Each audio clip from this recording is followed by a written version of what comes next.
on air live. So we're live right now. Interesting. Yo. So this is like a notch on my bucket list.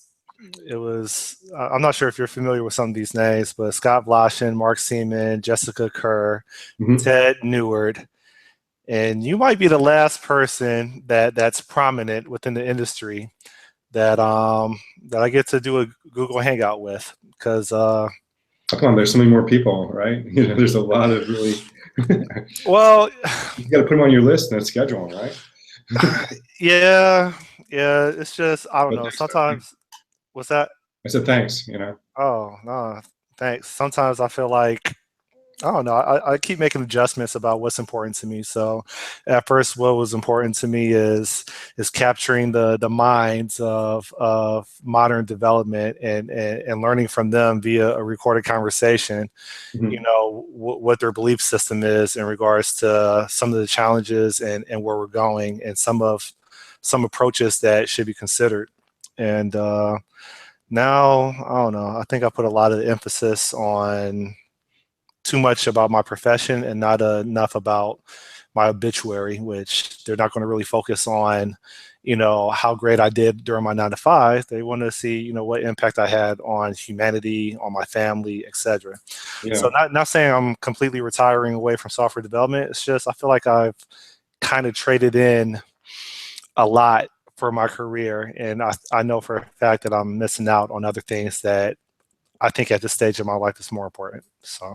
Yeah. No, that's cool. And I hope you keep doing it. I mean, it's. I think the thing that's kind of funny with this is that it seems like you've done a lot of the hard work of figuring out what you want to dig into and making connections with people and all these other things. So it seems like the further along you go down that path, it's like it's not like, I'm not going to say you can spend less time on it, but it's kind of like you were kind of like in the funnel to figure out quickly what the new things are, and that it's not like starting from zero. So it's just, you can kind of have that to as a base, which is great.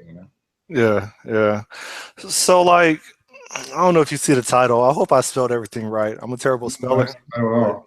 But talking to Michael Feathers about the state of software development. yeah. What does that mean? Are we, in your personal opinion, are we better off today than we were 20 years ago? Yeah, I think we are. It's it's funny with this because if you've been around for a while, you see lots of things change over time, and you see how strongly generational various different things are, in the industry. I mean, it's just amazing that when I was just first starting out as a developer, nobody would want to touch anything that was functional. And it wasn't just that they considered it too academic. It was more like they just didn't see value in it because it was just like off the table. It wasn't something we really think about. So we all made this transition from procedural to object orientation, and for a period of time, object orientation was like the new thing that everybody wanted to dig deep into, and all this other stuff. And then seeing things shift around to functional was really kind of fascinating for me, because then you're kind of like looking at it and saying, well, this stuff was there all along. Why didn't we pay attention to it? And how much of that is really just I don't know, people repeating other people's biases and stuff like that, and just not, it wasn't cool, and then we just didn't dig into it. And I think that's really a bit of a shame that you can kind of like see that something can get like submerged for such a long period of time and then come back. And you're like, well, gee, are we submerging anything now? What the hell is going on, right? Would we even be able to see it? So having been around the industry for a while, it's like you see those little patterns and you're like, okay, so it isn't just a straight line of progress, is it? And that's kind of, it's interesting. It's also a little bit exasperating. hmm So here's the question though. I'm curious because I think I'm in like my 14th or 15th year of programming professionally. When there is a transition from procedural programmers to object-oriented programmers, Yeah. like I mean, I know that you don't know you don't know like precisely how many developers at that time decided that they didn't want to make that transition. But do you think it was within the industry? Do you think it was a significant portion that resisted and decided that they wanted to maintain being COBOL or Fortran programmers, and they stayed at whatever mortgage companies or banking institutions that continue to maintain their legacy systems. I really don't know, you know, and I think it's funny with this too, because it's like, you know, you said you've been programming for 14, 15 years, and it's like, I've been, you know, programming for, you know, ages, but it's like, this is, again, it's a very generational industry, and it's like, I'd love to go and see what the numbers are now for like turnover. It's like, what's the average length of a career as a, you know, button to seat programmer, right? You know, before you move on to becoming like, you know, a manager or something along those lines, or just jump out of the industry into something else. I think it's gotten, my intuition is it's gotten, people are spending longer in this career, but I know when I first joined, it was about 7 years as a programmer. It was about, you know, max, and people would move on, right? Which, when you're a consultant, gives you some advantage, because you've seen things, you know, other people haven't really seen, because they just sort of, you know, got in later than you did, or, you know, didn't opt out or opted out. So yeah, I think that's just, you know, the thing with this. It's like, yeah, we have such short cycles of people that, I remember when this all happened, there were a lot of procedural programmers, and people were saying back then, it's like, okay, well, this new OO stuff is too hard for anybody to learn, really, right? And so it's not going to take off. And by a mixture of people dropping out of the industry and new people coming in, or people that had been in procedural changing over to object orientation, you know, it happened. And that's why I think sometimes when I hear people say, hey, functional is too hard for people, da da da da da, it's like baloney, you know. So we've been through this before. That's just what happens, right? I mean, I kind of agree, but I also think to actually practice good, it's hard for me to say good, recommended object-oriented software practices. I think that sounds better. It's so much to stay on top of, you know, the solid principles, like that alone. People still struggle with how to write testable code. Like, it's object-oriented programming is like, it's crazy complex, you know. I think functional programming, honestly, for me, it's the same, but it's a different beast. And I guess what attracted me to it is I'm huge into test automation. Yeah, yeah. So, like, I mean, I think it was just a natural gravitation towards it, especially with the property-based testing. But here's a question, and I think I might have asked you this already at the coffee shop. What do you think? Are we engineering software today? And regardless if we are or not, is functional programming bringing us a step closer to truly engineering software or user experiences, you know, at the computer or at the mobile device? Yeah, I can't. One thing I did this blog like years ago. I didn't like explain it deeply or anything, but I just had this intuition about things. It seems to be true that it's like, you know, progress in the industry is kind of like, you know, the mean kind of the average keeps jumping forward a little bit, but the variance gets wider and wider, right? And it's like, I think that's just so true. It's like, you know, if you like looked at like professional chefs and, you know, or the restaurant business as an analogy, it's like you got your top-notch people, like the master chefs, you know, people like, you know, Hell's Kitchen. Exactly. I don't watch TV. I just hear about it. Yeah. But yeah. So yeah, like that top end, and then you've got the guy who goes and makes hot dogs at the stand in the airport, and they're both in the same business, right? But the guy who's making hot dogs doesn't realize he's in the restaurant business at all, right? And it's like there are some, you know, software shops where basically you have maybe 2 programmers in the company, and that they just mess with spreadsheets, and they, you know, they do various different things that they don't even see themselves as programmers, but they're doing that kind of stuff, right? And then you have people working, you know, in very deep algorithmic territory at, you know, very, you know, high-tech companies, and the landscape is just so vast with this, right? So I feel like, you know, the practice of software engineering keeps on advancing, and the people to whom it's really valuable keep on pushing in that direction.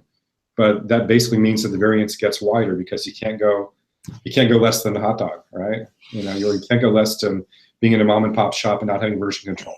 Well, so this is the part where I'm kind of curious because I was listening to simpleprogrammer.com, John Samas, Yeah. and he had an interview with someone that was writing a book about, the future of software.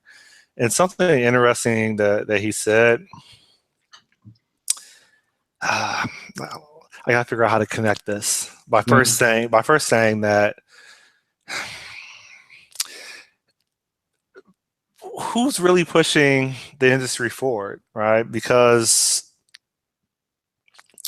I feel like the people that are actually the directors or the people that are directing departments of software development, Yeah.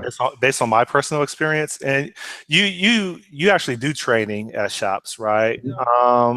My personal experience is the people that are actually running these shops where we build software, they're not engineers. They're people that work in finance. That's been my experience. I'm not sure if it's been yours. And so they're smart people, but they're smart when it comes to managing money, budgets. And I'm not confident that the people that are running these software shops are the people that can really move the software industry forward. It's completely different from like, and I captured this from when I was listening to the session between John Sanchez. I can't think of the other person's name, but like, are law firms run by finance guys, or are law firms run by lawyers? Yeah, and that's the thing, and it's like I'm trying to remember. It's so weird. I was like driving yesterday. I was listening to a podcast, Developer on Fire, David Rail. Yeah, I've been on there a couple He times. had a guy, God, Eric something. I can't remember his name, but he's written a book called Developer. Huh? The DDD guy? No, but he's written a book called Developer Hegemony. Okay. Okay, and it's like I made a note of it because it seems really kind of like a bit of an in-your-face type thing. But he was pretty much making this kind of case that maybe software development organizations should be run by software developers, and we can make best decisions about these things. And the thing is, it's like I think that in every area of work, you've got people with different skills, and getting them to get together and cooperate and do things is pretty powerful. The thing I have noticed in the years and years of consulting is that there are organizations that were founded by technical people, software developers, and some things become way easier for them because somebody who understands technical debt, even if they didn't use the term back in the day that they were a developer. They understand what scheduling is like in software. They understand all these different things. They understand what a quality investment means. And that organizations like that have an advantage, because of this. But you can also have the counter thing that sometimes an organization with software, with technical founders, can have like a structure that becomes much more like micromanaging. It's kind of like, well, you're telling me about this cloud thing, but it's like that's just bad because back in the day we just decided cloud was bad, right? Just to use a rough analogy. But it's like this thing of like having technical savvy in the founders of the company or in the leaders of the company is pretty powerful, but it has pluses and minuses also. So yeah, I agree with that to a degree. But the thing is, it's like how can I say? It's like there's always going to be companies that don't have software savvy people making certain decisions, and then you have to find a way to communicate with them. But they're probably not going to be places where you're going to be doing bleeding edge stuff, right? So the bleeding edge is probably going to happen more for in small companies or companies that basically develop like a rather intense software engineering culture, or sometimes even in universities. And then the people who are just like have a passion for this stuff and are really fired up about it, look at things and look at possibilities. I'd say the one thing that's off to the side of that is that it seems like, at least back in the day, I guess it's still like this now, quite often financial services or financial companies that basically have traders doing things. They often basically will be very quick to adopt new technology because they know how to manage risk. They're going to go and adopt something which is terribly new. It could fail, and that's okay because they're used to having small bits fail as long as they protect their pile of cash, I guess, or something like that, right? The difference. A lot of innovation in trading houses. I'm curious if the difference between the traders or the people that are managing these traders that are tend to be more eager to adopt newer technologies to get that edge over the competition. I think the difference between them and developers, I think, is the fact that, and I don't want to include myself, but maybe I'm one of those people, is that we tend to want to build our resume by using new technologies that can at times just overcomplicate the task at hand. Yeah. But we're trying to make ourselves more valuable by saying we had experience doing this on this project. That's why you should pay me more. You know. Yeah, and you know, I just kind of look at it this way. It's so weird to like articulate this, but it's like often when people have a conversation like this, they're like, oh yeah, well that's bad. We shouldn't have people going and sort of like trying to pad their resumes and do all this crazy stuff. And I agree that it's, you know, it can be very disastrous. I've seen, you know, crazy decisions made just solely on that basis. It's ridiculous. But on the other hand, you need those kind of people too, right? You basically need the person who's going to want to be at the edge and try to do something that's vital and interesting and different. But hopefully the people around that person have enough awareness to go and sort of like figure out how much rope they're going to give them to figure out, you know, how far they want to go, you know, and how far their organization's going to let them, right?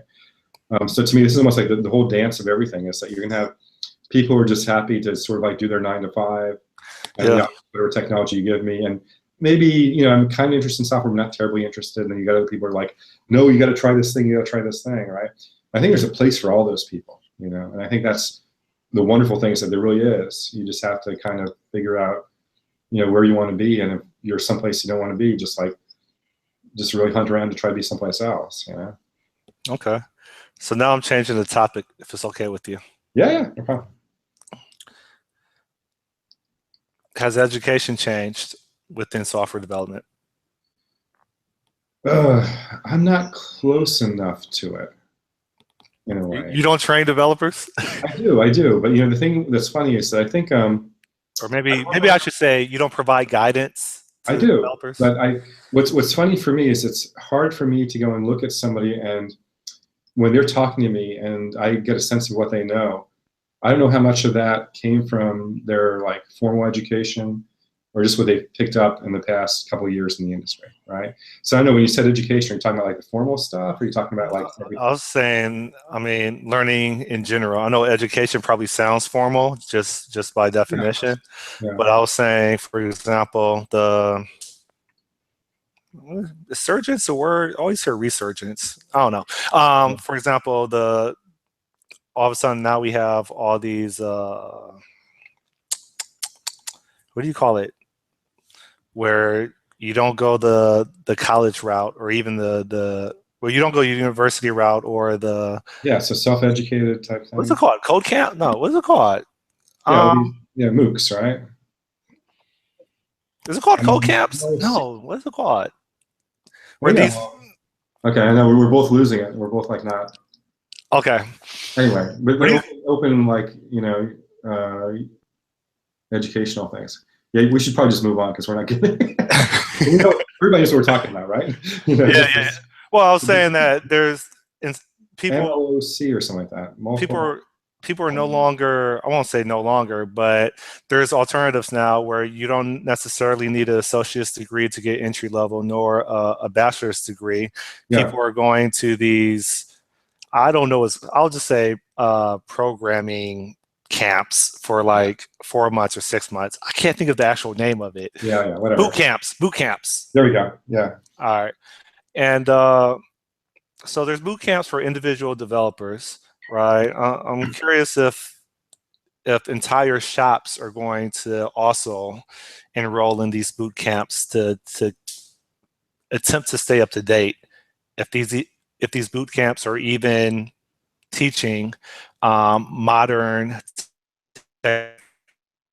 techniques, these are doing this. I think it's more whiteboard in theory, but then again, I haven't been in school for I think 9 years.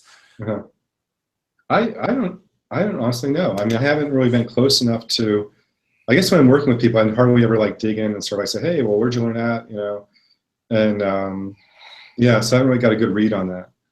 But I think it's a powerful thing, because I've complained for ages about how, like in the industry, it always seemed like you know, colleges were like, you know, at least like 7, 8 years behind the developments that are happening within, you know, the industry. And then so what do you do, right? And so having things which are more topical, you know, is powerful. I think the only thing that really scares me a bit about it is I saw that sort of trend happening in the industry was like, I don't know, you know, when I went to college, it's like they taught me lots of things I didn't need to know. And that's good, actually, right? Because like every once in a while, it's like, so I took discrete mathematics, theory of algorithms, all this Took it stuff. twice. Theory, you know, all this stuff. And then every once in a while, it's kind of like I'll just be able to reach into that bag and pull out that trick or that different way of looking at things. But if you told me at the time, it's like, you said to me at the time, it's like, you know, why are you learning this? I'm like, well, it's because it's on the syllabus, right? I'll learn this. But you just never know. And I think I think if I have a personal philosophy around a lot of stuff, it's like, you know, learning anything is pretty, you know, anything that goes and gets you into a different frame of reference about thinking about things, you know, you just put it away, you tuck it away in your brain, and then you can be surprised over your life when that just kind of like, it's like, oh, wow, I've already seen something like this before. And that makes you way more creative too, you know? So I really have this thing, I want people to learn things they don't need to know.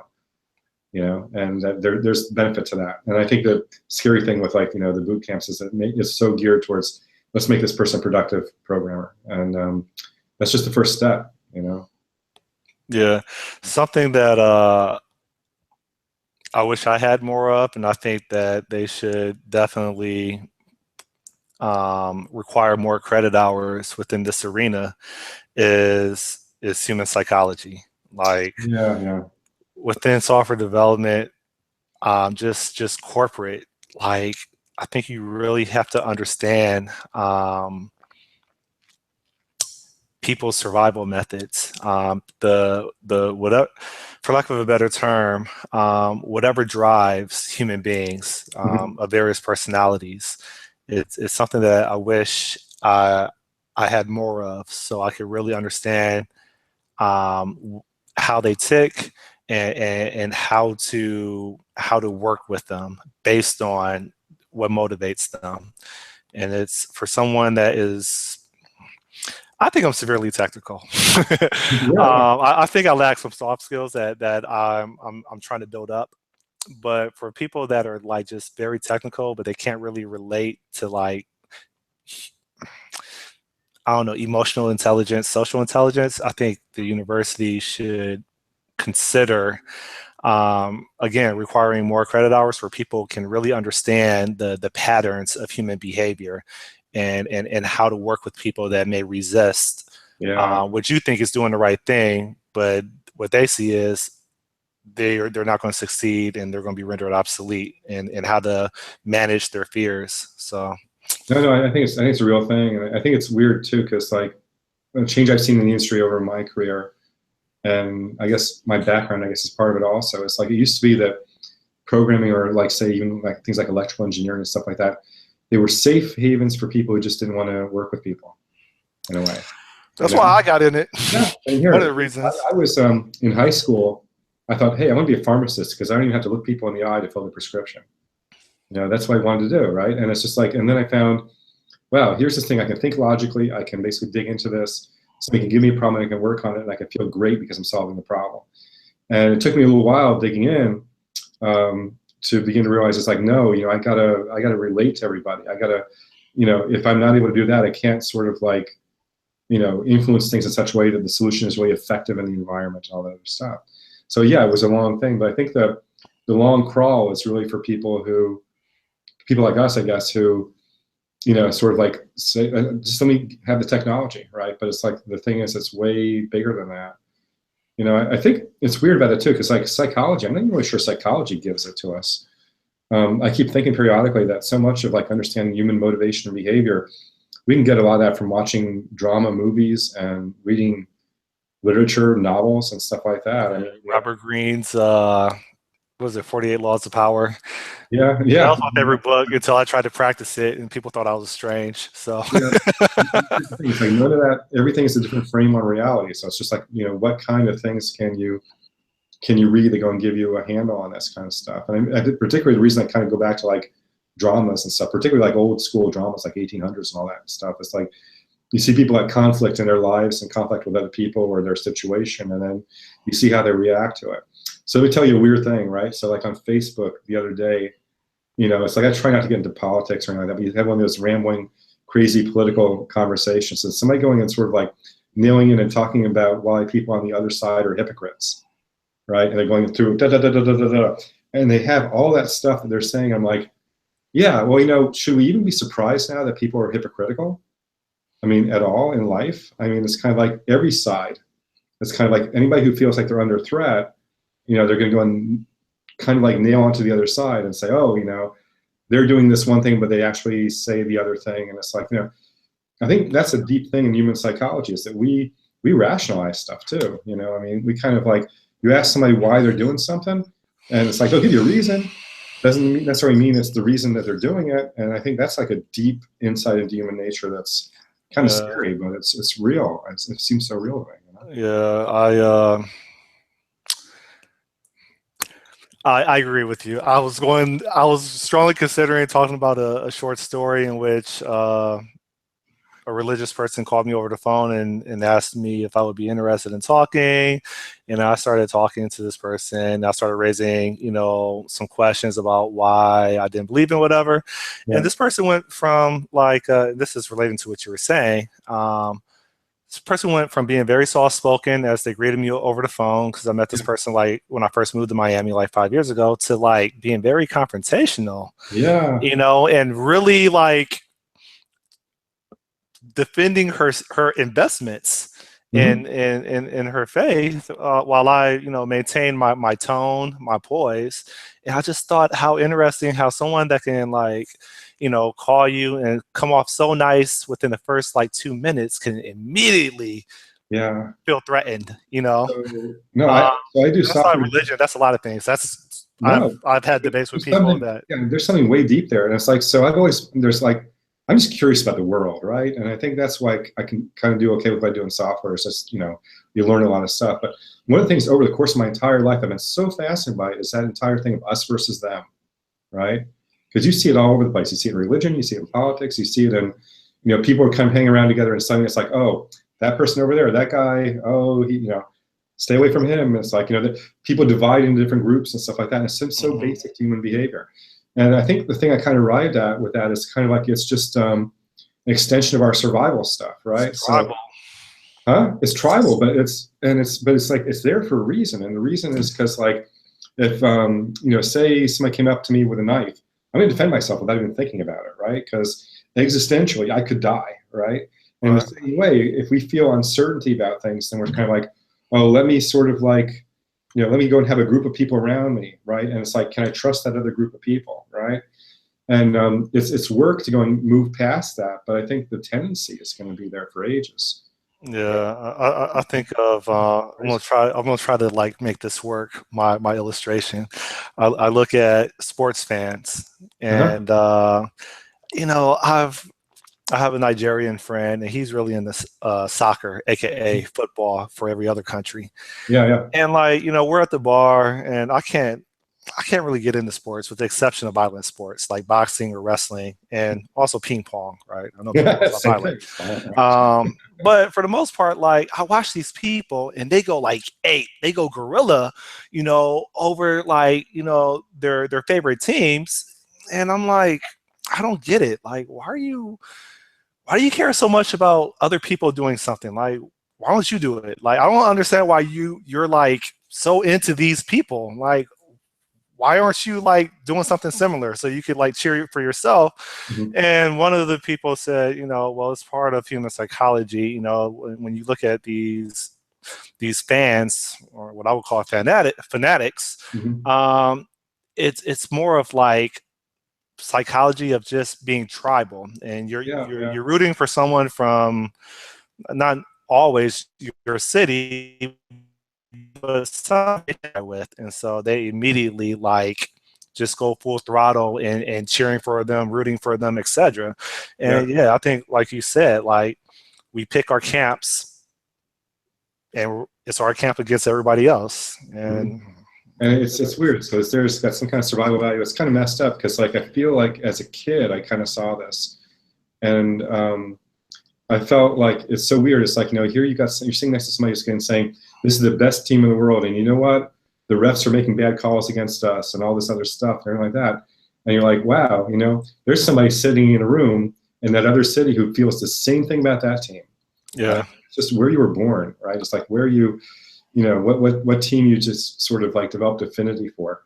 And that's wild. And so when you see that, then you're kind of like, oh, well, so what am I taking as normal that's really just because I'm mirroring the mood of everybody around me, you know? And that's crazy. I don't know what you call that kind of self-awareness, but it's interesting. You know, I think like moving away from all this like tribal stuff, there's the whole thing of like, you know, you're looking at ideas and you're kind of like, hey, why is everybody into this thing? And it's like, is there something that they're missing? So that whole thing with like functional, right? Functional was like, you know, it was in the other room, right, for decades. It was there, but nobody wanted to look at it because, you know, object orientation is the truth and the light, right? So then you start looking and saying, well, gee, you know, what are we missing now? Like, hey, now we're saying, hey, we discovered functional programming. It's the truth and the light, right? So what are we missing now, right? So what's interesting is, and I believe this, I'm curious what your thoughts are, is you pick your programming language, you pretty much pick the camp that you belong to. All right. So, I mean, that's what I believe.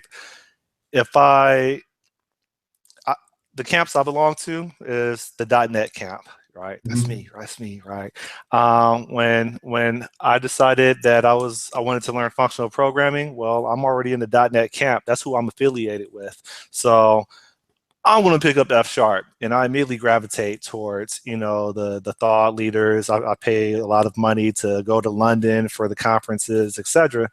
Yeah. And those are the people that I resonate with. Those are the people that I respect, and those are the people that I defend. And I'm sure the Elixir people, I guess Ruby's still there. Did I say it like that? Yeah. But to make a long story short, like when you pick your language, I think you're picking like your tribe. Yeah, but you know, the thing is, it doesn't have to be that way, right? So, you know, it's like I entered the industry learning C as a first programming language. I learned C++, moved into Java. And I think I had this conscious thing of like, I'm just going to learn a bunch of different things. And then you can definitely see the tribalism. You're kind of like, whoa, you know, people over here are like about this, but not about that.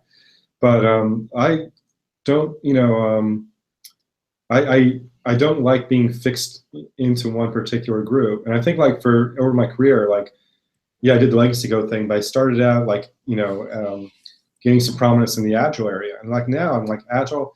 Yeah, you know, it's like it's been around for ages. I don't really feel like that's my identity as Agile in any way anymore, you know. And it's like it's another, you know. So another thing, a couple of people I know in the industry, Corey Haynes, a couple other people. There was like this thing called alt.net back in the day. Remember that stuff? Or was that before you came in? I'm sorry, I was looking at comments to make sure people were. I'm sorry, I missed the 5 seconds. That's my fault. Oh yeah, no problem. Remember alt.net? There was like a movement to go and sort of like, the idea was that the Microsoft ecosystem was such that, you know, they weren't like paying attention to some of the things that were basically happening outside of Microsoft in a way. So you had like, this is around 2000 or so. Oh, so that was before Satya or however. Yeah, exactly. So it's not a lot. But you know, a couple friends of mine I knew back then, they said, okay, well, we're just kind of going to try to revitalize, you know, .NET, you know, community based upon stuff we're getting from other places. And they kind of like stepped outside of like the, you know, tech ed and all these other conferences and did stuff like this. But a couple of those people just moved. It's like, you know, this one guy I know, he basically was deep into .NET, and he became a top-notch Ruby guy. And he just decided to go and just shift affiliations. And it's like, I think there's some power. Trader. Huh? I said traitor, but no, but you know, but here's the thing: it's like you know, stepping into a whole other you know, it's like, I think there's so much that we get from going and experiencing the differences firsthand, right? Mm-hmm. I was telling somebody about this a while back, that like when C# came out, it's like, you know, I looked at it and said, wow, it's almost like they ripped off Java and added all the things that basically people complained about in Java, things that were missing, right?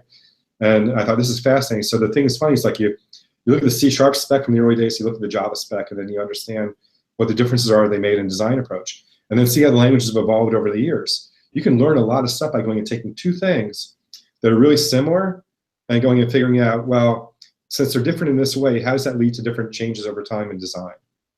And I think that's a deep thing. It's like finding things that are close but kind of different, and then you learn a lot. And I think it's true with cultures too. I'm doing right? that right now with Elm and F#. There's a lot of similarities. Yeah. And I'm like, So Elm is, and it's kind of reinforcing my understanding of functional programming. Yeah.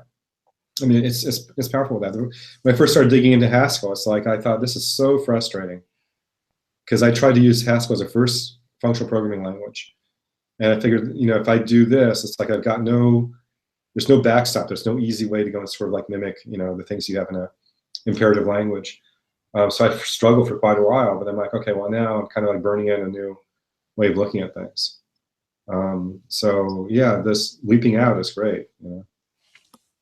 Yeah, I mean, I'm the hardest thing. I almost had a meltdown 2 days ago, like, because I put myself in this new ecosystem called Elm. Yeah. Yeah, I mean, my whole world is .NET. Visual Studio, that's my house, right? Mm-hmm. And like all of a sudden, I have to learn this new IDE, right? I was going back and forth trying to figure out between this Atom or Visual Studio Code. And Mm-hmm. believe it or not, Visual Studio Code is still foreign to me. Mm-hmm. It does not resemble Visual Studio to me. And just the basic things of, you know, how do I build my solution? Or, well, okay, I don't build. Well, how do I do a make file or whatever it's called? How do I launch the REPL? Where's my REPL at? Like all the stuff that you take for granted because you're just so familiar, you're so integrated, you know, with the IDE that you've been using for like more than a decade, Mm-hmm. that like it's really painful. A death by 1,000 paper cuts is what I've been going through right now. And so, you know, there was a time, this is probably before you like started thinking, there was a time when people wouldn't integrate their code very often, like in a team where they sort of hold on to their code for days, maybe weeks, and then try to integrate it. Did you ever like work in a shop like that? they still do that. They still do that, right? It depends on where you go. Like I said, variance is very wide in the industry, right? Yeah. But I remember working in a company that had that. And this is before people started talking about, like, you know, the big thing when it, you know, started coming around in the industry was like a daily build. We're gonna have a daily build. Oh wow, that's extreme, right? Then you move to continuous integration and stuff like that. But the thing that's rough with that is like everybody goes and says, hey, you know, it's like, yeah, you know, I've had my code out and I'm checking things and stuff like that. It's like, if I integrated more than once every 4 days, you know, it's gonna be really, really painful. And I don't want to do that, right? But it's kind of like, it's the more often you do it, the more you're kind of like, okay, well, that's not so painful, right? And I think the same thing is true about like picking up a new language, picking up a different development environment. It sucks. I do this like all the time. I'm like, okay, this is really painful. You know, I don't feel productive. Nothing's really happening. But Yep. But you go through that a couple of times and you're kind of like, okay, well, this is just the price for a little while. And then it's like, oh, cool. Now I've got the skill. I can actually do this particular thing there. But, you know, so much of it is like the dread. You're pushing it off and you're saying, hey, I don't want to do that. And it's hard to get past that. But it's like, you know, I don't know, learning different things is so cool. Once you get comfortable, it's liberating. Like, you feel accomplished. So yeah. So that's wild. All right, so it's been like 45 minutes, I think. I don't want to take up too much of your time. You're a trainer. What's your actual title? What do you call yourself? What are you doing today? So title, right? I don't really, have a title, I guess. So I'm a one-man shop, right? Essentially, you know, I do training and consulting and speak at conferences. Those are the three things that I kind of do. And like in the background, researching things I'm interested in that are probably going to, you know, help teams I'm working with and stuff like that. So I guess generally consultant, you know, and So much of it really comes from the legacy code stuff, just the, you've got a big, massive code and you don't know quite what to do with it, whether you're going to rewrite it, whether you're going to refactor it. How do you get tests in place to go and actually enable, those two activities? So yeah, a lot of my stuff is really focused on that. So hold up, don't you have a book? Yeah, I do. It's a bit of an older book right now, but it's Working Effectively with Legacy Code. And it was written in 2004, 2005. And it's all about getting tests in place around code to go and enable refactoring. So I still get a lot of call to go and do work in that area. So that's good. But there's other interests I have that I'm kind of digging into now. So I'm writing another one. And it's about reducing conditionality and error handling in code. It's about going and confronting edge cases in your systems and trying to get rid of them to make things simpler. So I'm kind of, just everything's like up in the air right now, trying to like make progress on these things because the focus has changed a bit over the last couple of months. So I'm digging into that. Working effectively with legacy code. Yeah. I'm looking at it on Amazon.com. You have almost 5 stars. There's 109 reviews.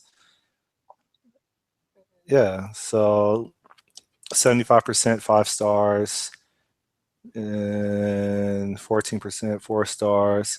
This book was published, let me see, 2004. Yeah. I have to be honest, I've never bought your book. I've seen it on bookshelves at some. Right? What's that? That's great because it means you never confront legacy code, right? Oh, no. I see some of the teams I work with out the floodgates, they're writing legacy code. Oh, yeah, I know. Yeah. And you know what? They say that on Amazon, frequently bought together, it's your book with Robert C. Martin's Clean Code and also the Pragmatic Programmer. Those are 3 common books that are bought together. Yeah, very interesting. They're all older books now too. Yeah, but they're timeless. Yeah. I wonder if it's just interesting question is you're more than likely your book relates to based on the time that it was written, object-oriented or procedural, or does it really apply towards functional? No, it's a lot of object-oriented, just a little bit of procedural. So I do discuss some C things in there also, but for the most part, it's object-oriented. Yeah, that's true. There's a lot. It's kind of like it takes that kind of sea change in the industry to go and start to see, where the problems are. I guess with a lot of what the book is about is breaking dependencies in code, and it's really easy to go and get dependencies in an object-oriented system, things that kind of prevent you from like dealing with one thing in isolation. But generally speaking, when you're working in functional, if it's so hard to go and just sort of say, hey, when you're working in functional, because you've got Scala, you've got F#, you've got Haskell, you've got Clojure, and they all have very different qualities. But a lot of times, being able to test them in isolation is pretty darn easy because you don't really have hidden state for the most part. You don't have like deeply embedded calls to the database and stuff like that. You have some way to parameterize the stuff that you're actually going to test in many cases. Dude, I'm trying to choose my words carefully. Do you experience people that by default believe that their domain logic should pretty much reflect the database? Is that a common pattern that you've experienced? I'm not in the past. I'm not seeing it as much right now. I think a lot of people there's a lot of things that happen like microservices and stuff like that. There's things that basically happened in the past 7 years or so that kind of moved away from that a bit. Yeah, there still is that historic thing, and it's like I spent a good deal of time in the Ruby community, and so much of that's like active record, right, where you're going and saying, okay, here's a table in the database, and that's your object, right? You've got an entity based upon that. So I think that's changing a bit, and I think that's good because I don't like it when people sort of say, I've got this simple way to go and do something, I don't really have to think about it. You know, so if the simple thing is like I'm just going to go and like replicate my database as objects, you know, in process and just work with them. That may be a good way to go for a particular problem. It may not be the best way to go for that problem. So you should be able to have different approaches you can play off against each other. So yeah, it still happens. You know, for older systems, you have a lot of that. When you go to different shops to help them out with alternative ideas or approaches to solving technical problems, is it common for you to return periodically to check up on their progress and then follow up with even more guidance to build upon that? Yeah, typically what happens is I often will set up a scheme where I can go for a couple of days a month, you know, and be on site and work with one or more teams. Give them a couple of things to kind of like work on, and can come back the next month and go and help out with things. And there are a couple of teams that actually sort of like just sort of part of my the way I arrange things is to kind of like do some things like remotely. You know, just sort of like, okay, look, I've got X code base. You know, we got Slack. We can go back and forth and talk about things periodically, and do that kind of thing. You have to be careful about this because it's like you don't want to trying to keep like 4 systems in your head. It's kind of rough, when you're doing that kind of thing. But yeah, I'm going scatterbrain right now because something I just realized when I was talking about your book is it was written in. It was published in 2004, and I mentioned Amazon and how many reviews you had. Yeah. The thing is, I'm not sure if Amazon was Amazon in 2004. So like, I'm not sure when your book got inducted into Amazon's platform. So there's way more readers of your book, owners of your book. So I just wanted to make sure to put that out there. That yeah. No. So it's kind of stood the test of time. I want to finish this other book I'm working on right now, but I'd like to go and revisit it and sort of like make it a supplement to it because there's a lot I've picked up over the years, that moves way beyond what's there. You said this one's focused on testing, the current book that you have? It's not really. No, it's more about reducing conditionality. Reducing conditionality. Yeah. So don't ask, tell. Is that kind of what it translates? Yeah, that's part of it. But that's weird because that's kind of like a more object-oriented approach. We say, okay, well, look, I'm just going to go and sort of fire off a message. And so void return type, I'm not getting anything back. That goes and gives you a better situation in some cases. You can sort of like say, look, I'm just going to send a message to this object, and it can be a real object or it can be like a null object or something like that. So the conditionality can be embedded using polymorphism. But there's all these different schemes for going and removing conditionality. And also like removing, error handling. I think it's funny that we've been moving quite a bit with functional. Everything's kind of like moving towards option types and maybe, to go and structure these things. And, it has, advantages and disadvantages depending upon the problem that you want to approach. But yeah, so there's a bunch to say there. So I'm trying to get that done. But it's such an abstract topic, right? Because it started talking about error handling. And then I realized it's really more about like removing discontinuities in software, the things that are kind of like, I call them edges, right? So it's like, you have like here's a simple thing, right? You have an if statement, and it's like, imagine you're in like C# rather than F# right now, right? So you got mutable variables flying around, and inside that if statement, you can mutate the things inside the block, and you have a block for the else. And that's pretty unstructured relative to going and having like a select or a filter, It's like, that's just, selects and filters are kind of like a higher level construct for these things. And it's like, why not choose the higher level construct? Essentially, it's less edgy. It's kind of like there's less ways for things to kind of like mingle scopes in a way sometimes. And that's kind of powerful. A lot of stuff, that is all in that area. The thing I've noticed about object-oriented programming and mutability that is kind of accepted as the way to program is that even when this is from my personal experience, so maybe it could be corrected, is even when you say, I've been doing some functional programming, I'm going to take these techniques that I've learned from these functional languages or functional first languages, it is going to make me a better object-oriented programmer, right?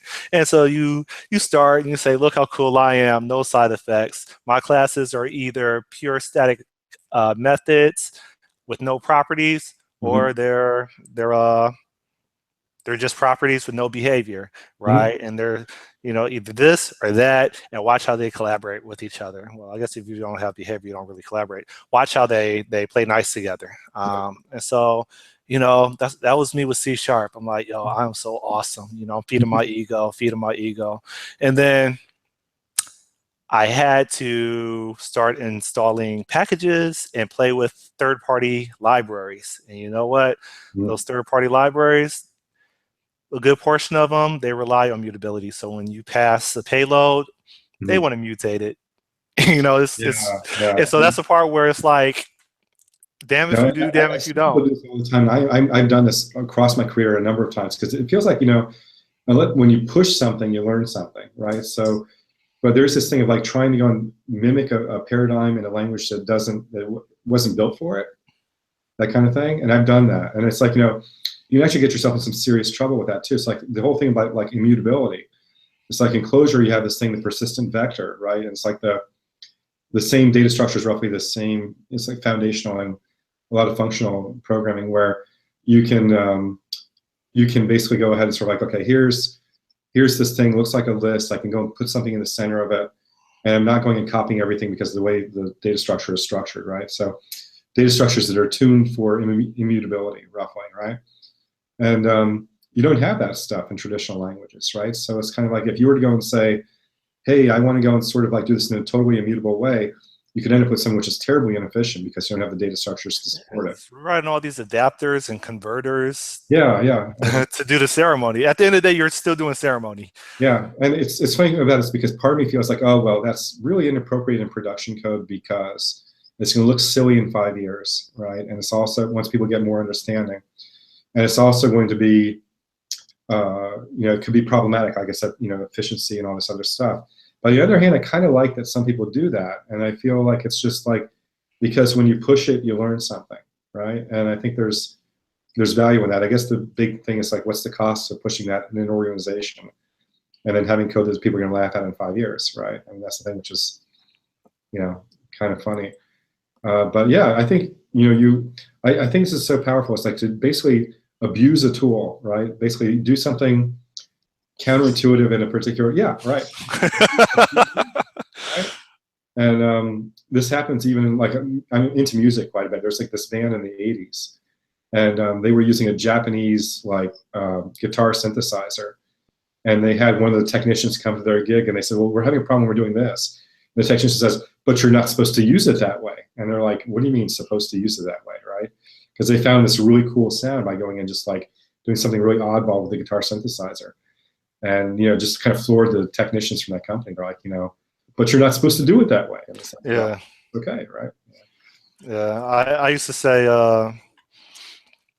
I keep saying I'm a jerk, so I'm reinforcing my belief system. But like in shops, they'll be like, they would say, "Oh, Scott, you know, you broke the bill." And I'm like, "No, I didn't." And they're like, "No, you did. It's red." I'm like, "No, I made sure I ran all my automated tests and all the existing tests within the solution, which there are none. I'm the only one that has tests in there, and everything passed. I didn't break anything. If I broke something, then I would see a failure. Did you test your like?" Anyway, I say all this because actually I just jumped off to a completely different topic. Yeah, no, it's the same thing. I think, you know, it's like it's, you know, jumping out. Yeah, it's yeah, because you're saying, you know, misusing technology or whatever. Yeah. What's your philosophy on checking in code? Should you check in frequent and often, even if you haven't really done rigorous testing with it? Now, I guess it may depend on, well, is this an open source project that has contributors, you know, or is this something that's more like corporate that may be a little bit more relaxed with the good old boys that are working together? Is there, I'm curious what your philosophy Yeah, that's is. basically very frequent check-ins, and I tend to write tests all the way along as I'm doing things. The only times that I don't are quite often I'm getting very exploratory, like, okay, going in a direction here, I'm going to play around a bit, see what happens with this, see what happens with this. And if I'm very tentative about something, I'll just sort of like just work and sort of see where things go. And then I often feel bad if I, want to check that in at the end, because I have to like go back and bolster it with the tests that I, would want to have. So that's generally the way I work with it. I try to go and keep things very piecemeal, One thing I don't like much is the thing of like in Git, going in, checking in, a file separately, because of a particular change. Yes. And kind of like I want to bash them together, pretty much under the coverage of the tests, right? A change set. Yeah, No? yeah. I want to basically, it's like there's an advantage you can get in documentation by going and saying, well, here I did this, and here I did this, and here I did this. No, I'd rather check in 4 or 5 files and say I did these things here and keep that small, because at least I know then that if I'm checking those in along with my tests, somebody can go and basically roll back to that, and that's tested, that thing. Yeah. So it's this attention, because I do want to document this file. Here I did this. This has this particular purpose. This particular thing. All right. So I'm about to like sign off. Hopefully, like if you have a couple minutes, if anybody, there's a whopping 2 viewers on here, and so if they have any questions that they want to ask the Michael Feathers, then go ahead before we drop off. No problem. And it's been great, Scott. Really enjoying our conversations, So yeah, it's been cool. And if any questions do trickle in, I guess my last question to you. We're both in Miami. All right. There's some people that tell me, Scott, Miami is like it's like a tech hub, and I'm like, for who? I don't see it,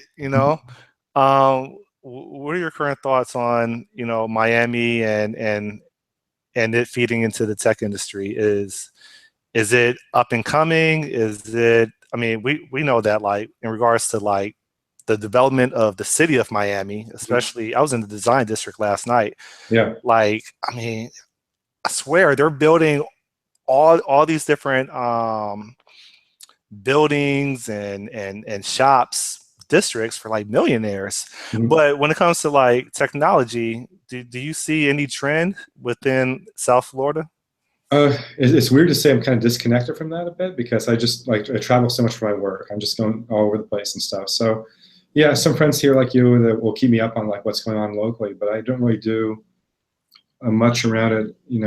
I know that with like the like Wynwood area and Design District, there are more meetups down there have been in the past. About 10, 15 years ago, there weren't very many meetups at all. I still have on my to-do list. You told me to check out some Ruby user group. Yeah, I haven't forgot. I just haven't acted. That whole right. Try a different community, right?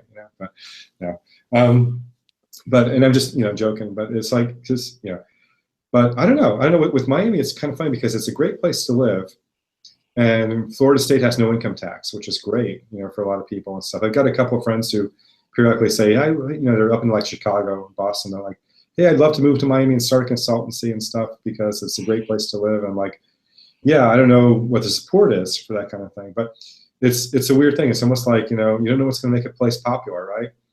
A lot of people would say, well, I'm not going to go and sort of start a business in Miami because there's no other business in Miami. But if there was a certain like threshold, you'd probably have things take off. I just don't know whether that's going to happen anytime soon or not. Yeah, I mean, I'm not sure what your experiences are, but the first thing I noticed is the market rate is, for me, significantly lower than in other major United States cities. And there's an expectation that I've observed that you take a pay cut to live here in South Florida with this stupendous quality of life. And I'm not gonna lie, when I'm in other cities, I'm not sure if you can relate, but when I'm working in like Hicktown, USA, I am miserable. I am miserable, like, because people just go to work and they go back home to their family, and there's nothing else, right? As someone that's single, I end up looking forward to going to work because I don't have anything else to do, you know, throughout the duration of my contract. And so it's like I'm, you know, every other day shopping for plane tickets back to Miami, trying to figure out when the price is going to be set low enough so I could go ahead and book my flight for the weekend. Yeah. And so, yeah, but it make long story short, like the hourly rate, especially for a contractor, is and that's just I lower. haven't really done very much local work, you know, here. It's like I get called different places, so I don't like encounter that directly, but I understand it. And I'm not really sure, like, it's that thing of like, hey, you have a trade-off because it's a great place to live, as much as because, you know, there are places to live in California that, you know, great beach and mountains and all that other crap. But it's like I think that part of it is really just that it, you know, somebody said to me once, like, Miami, it's like it's cruise ships and banks, you know, And drugs. But yeah. That's the hush-hush taboo, but that's financing a lot of the construction down here. Straight down here, right? Or there isn't like the thing of like in the upper Northeast, you have like a history of like, yeah, you've got a giant university and you have like a history of like industrial stuff than big corporations that would hire tons of programmers. We just don't have that history here. This is still, Miami's still getting over its thing of being a tourist town, right? It's probably gonna take another 20 years to this, right? But I don't know. It's a cool place to live. But, you know, I think about this periodically. It's like, you know, over the next couple of years, where do I want to live? You know, and it's I feel like I want to live someplace that has stuff going on, like you're saying, but also like more of a software development community too. So I look around different places. Would you ever consider working overseas? Yeah, I thought of it. Well, I do work overseas, but as far as like living over there, I don't know. You know, there's some interesting places, but yeah, there's trade-offs all up and down the line with that. You know? Yeah. Right now, I like Chicago a lot. You know, I've got friends up there, and it's like the people have like a very good Midwestern kind of like, you know, I'm okay, you're okay. You know, not being just different from Miami. It is. I still can't figure this out about Miami. Like with like it's more New York than New York in a way. We're just, Miami is tribal. That's my experience. Yeah, and that's one of the reasons I think that, you know, there's a move in my future at some point, because I like good social climate. You know, and, you know, food in Chicago is good. They just need to work on the weather. If they get the weather straightened out in Chicago, you know. I didn't become an aggressive driver until I moved to Miami. Like I used to, because I'm from Cleveland, Ohio, so yeah. I used to like. Before, I used to put on my turn signal, and that would request people around me, I would like to get over into this lane. And then people like, Scott, no, at first I was like, yo, no one's letting me over. No one's letting me over. They're like, Scott, this isn't Ohio. Like, you don't ask. You tell people, you know, just like just like programming. Don't ask, tell. Yeah, there was a joke back in the day about this. It's kind of like, you know, it's like, oh, you're using your turn signal. Why would you want somebody to know what you're about to do next?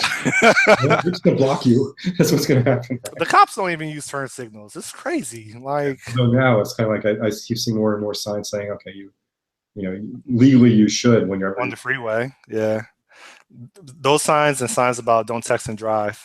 So. Yeah. All right, well, it's been real. I don't think I see any questions on here. So, Michael Feathers, thank you so much. What's the name of your training? I keep saying training. What's the name of your company? So people can find you. R7K Research and Conveyance. Okay, which is a weird name. But just look for Michael Feathers. I come up, you know, if you ever want to talk, anybody. Sounds good, okay? And is your blog on the same site?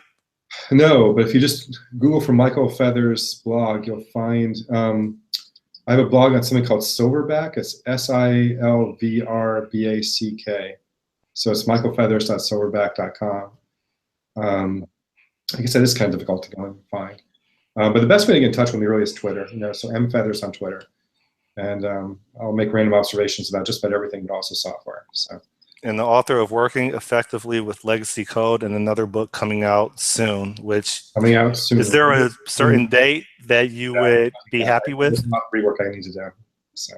Yeah. All right. Take care, Scott. See you. Thanks, Michael. Okay. All right. Take care. Bye. Take care. Bye. Hitting the stop button.